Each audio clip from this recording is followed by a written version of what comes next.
Það kannast eflaust flestir við það að byrja að baka eða elda og uppgötva þá að það ekkert hráefni til staðar á heimilinu til að klára baksturinn, já eða máltíðina. Og þá þarf að skreppa í búðina til að kaupa það sem upp á vantar. Það hins vegar ekki sjálfsagt mál að það sé til staður sem að hefur til sölu það sem okkur vantar þegar okkur vantar það. Og hvað þá að sá staður sé í næsta nágrenni. Já, það skiptir máli að hafa verslun í sveitarfélaginu. Ég held að það breytir bara öllu, við þurfum að vera ekki með þetta stress að komast í verslun einhvers staðar, hérna getum við fengið allt það sem við þurfum svona dagsdaglega en náttúrulega margt sem við þurfum að sækja annað. En þá bara býður það eins. Þetta bara, ég held að bara breytir mjög miklu.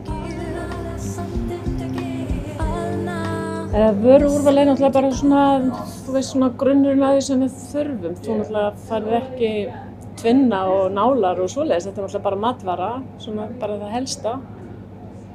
En já, sem að bjargar okkur alveg. Það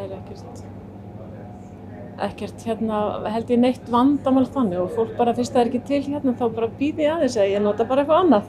Flest öll eigum við okkar uppáhaldsmat og viljum frekar þetta nammi heldur en hitt þegar löngunin kallar.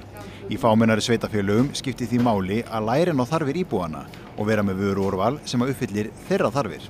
Já, maður aðeins fann að þekkja hvað menn nota, hvort maður er á grænmetinu eða hvort þeir borða kjötið og þá þurfum maður að passa að þessi hrossakjöt handa honum hérna, nei ég ætla ekki að segja það. En það er svona, maður er alveg svona, já hún er ekki heima, já þá þarf ég ekki að panta þetta. Því að þá sko, kannski bara 2 sem borða svona og maður veit alveg þetta, þá er hérna allt í lagi að slaka. En hérna maður þarf svolítið að vera á tánum sko því að það er náttúrulega búið að vera í vetur eins og það er oft búið að vera ófært. Og þá er kannski lítið til þennan dag eins og kemur það bara næsta dag eftir og þá koma bara allir og það er bara auka opnun. Og maður þurfti stundum að panta sko fyrir alveg 2-falt sko eins og núna allir þessa frídaga þá náttúrulega passa það sé alltaf nóg, panta nóg mikið. Og þá er maður alltaf kannski ekki nóg mikið í dag. Það kostar pening að halda út í verslun og því gengur ekki að vera með sólarhringsopnun í verslun eins og á Borgarfirði Eystri. Já, það er núna bara veturinn 3 svar í viku, það er sem sé 4 tíma í senn, 2 daga og svo aftur 2 tíma einn daginn. Þannig að það gengur bara fínt. Og svo náttúrulega leipum maður bara til að það vantar. Alltaf hægt að hringja. Ég náttúrulega var bara að vinna hérna í vetur þannig að trafíkin var ekki mikil en hérna miðað við undanfarin ár er mikil trafík hérna. Þetta er svona svolítið áskorun fyrir mig að því ég hef aldrei verið, þú veist, aldrei unnið þessu áður. Ég veit ekki vissi ekkert hvað ég var að gera. Og ég er búin að vera svolítið svona einu oft á vaktinu með það. Þannig að ég tekist nokkuð vel. Ég veist þú gaman að pröfa eitthvað nýtt en hérna ég er svona meira útikona.